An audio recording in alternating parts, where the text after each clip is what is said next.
Balade sonore numéro 1. Écoutons la forêt. Partie 1. Des feuilles, des épines et des plumes. Fermez les yeux un instant. L'homme a souvent tendance à oublier les autres êtres vivants qui l'entourent. Et vous ? Avez-vous entendu le chant de la mésange ou celui des feuilles du châtaignier qui frémissent dans le vent ? Un rouge-gorge, oui. C'est pas son chant, hein, c'est un petit cri d'alerte, un petit cri il effraye un petit peu. Ah voilà, le chant du rouge-gorge.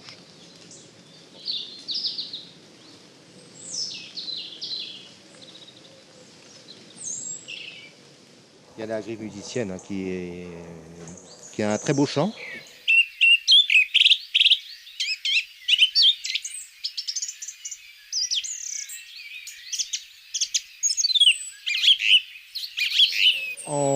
Au printemps, il arrive le pouillot véloce, le troglodyte qui est là toute l'année, le jet des chênes, le rouge-gorge, la mésange bleue, la mésange à longue queue, la mésange charbonnière, le pinsson des arbres, le roi de la huppée, le piquet-pêche, le pigeon ramier, le merle noir et la buse variable.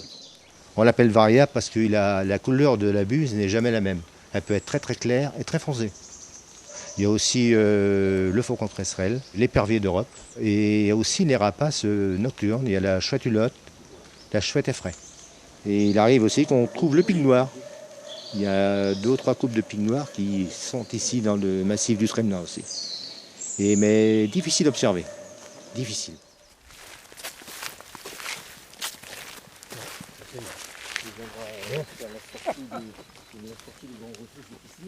Alors on risque de ne pas entendre beaucoup d'oiseaux pour la bonne raison, c'est beaucoup de migrateurs et qui sont partis dans le lieu d'hivernage. Principalement en Afrique. En Afrique ou aussi en Espagne. Comme le cas du pouillot véloce, il reste en Espagne. Il y a une évolution pareille hein, de la faune française, c'est-à-dire qu'il y a des oiseaux qui vont disparaître, d'autres qui vont revenir au travers du temps, des siècles. Automatiquement, il y a une évolution. Moi qui n'ai que un certain âge, je suis allé voir le pic noir dans les Vosges. Et maintenant, le pic noir, il y en a jusqu'au bout du Finistère.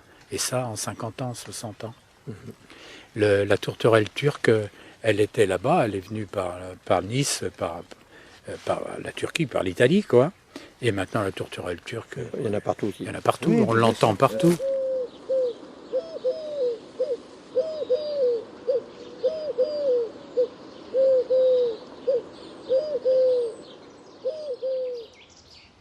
Comme tous les systèmes vivants, la forêt change, évolue, se transforme. Avec les changements climatiques, certains oiseaux, comme la tourterelle turque, migrent vers des contrées plus appropriées. Mais savez-vous que les arbres migrent eux aussi ? Bien sûr, ces mouvements leur prennent des dizaines et des dizaines d'années. En cherchant un climat plus favorable, certaines populations végétales peuvent se déplacer jusqu'à 200 km par siècle. Les chercheurs d'ailleurs sont inquiets, car les changements s'accélèrent et l'augmentation de 3 degrés, qui est prévue d'ici 100 ans, déplacerait de 500 km la zone idéale de certaines espèces. Une raison de plus pour être toujours à l'écoute de la forêt et l'accompagner dans son évolution. Alors dans ce bois, il y a pas mal d'essence, parce qu'il y a une partie qui est, on va dire, un petit peu naturelle, c'est-à-dire qui est plutôt feuillue. On trouve surtout du chêne, du hêtre, du bouleau, c'est les 3 essences qui dominent. Mais sinon, on trouve également des peuplements résineux qui ont été installés, plantés volontairement par l'homme. Alors pourquoi est-ce qu'ils ont été plantés à l'origine ? C'était pour des raisons de production, parce que le résineux pousse plus vite et est plus en adéquation avec l'industrie du bois. Dans les conifères, nous avons le pin maritime, évidemment, le sapin blanc, et puis l'épicéa, celui qui a ses cônes qui sont dirigés vers le bas, le sapin ayant ses cônes dirigés vers le haut. Et voilà, dans les petits arbrisseaux, on trouve la myrtille. La myrtille se trouve partout dans les sous-bois. Et disons que la myrtille, ici, elle ne fournit pas grand-chose.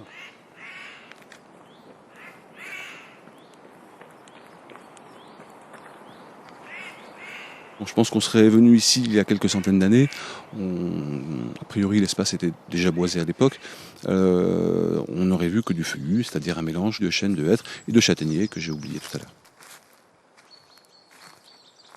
Et on pourrait même rajouter, mais là, dans les feuillus, que le châtaignier, qui est très commun en Bretagne et qu'on considère comme naturel, a été introduit il y a 2000 ans par les Romains en Bretagne. C'est une espèce turque, ça vient de Turquie. Il pousse assez droit. On trouvait que c'était une essence très intéressante, notamment pour faire des pieux, des poteaux. Autre intérêt du châtaignier, mais ça tout le monde le sait, c'est ses fruits. Tout le monde a déjà mangé des châtaignes, c'est un des gros intérêts du châtaignier, évidemment.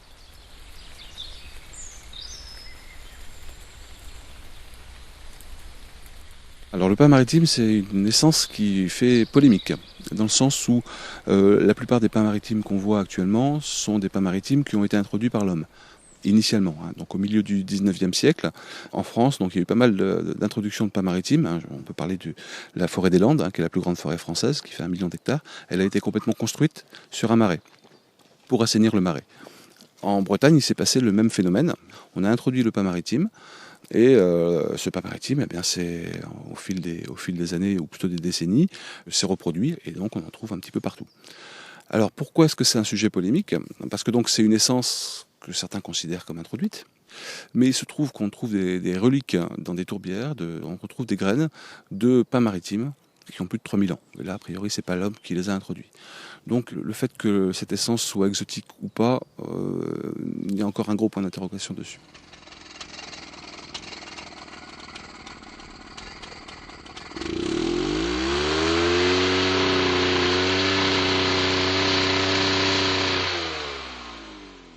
Pourquoi est-ce qu'il ne pousse rien derrière un peuplement, on va dire, assez dense de résineux ?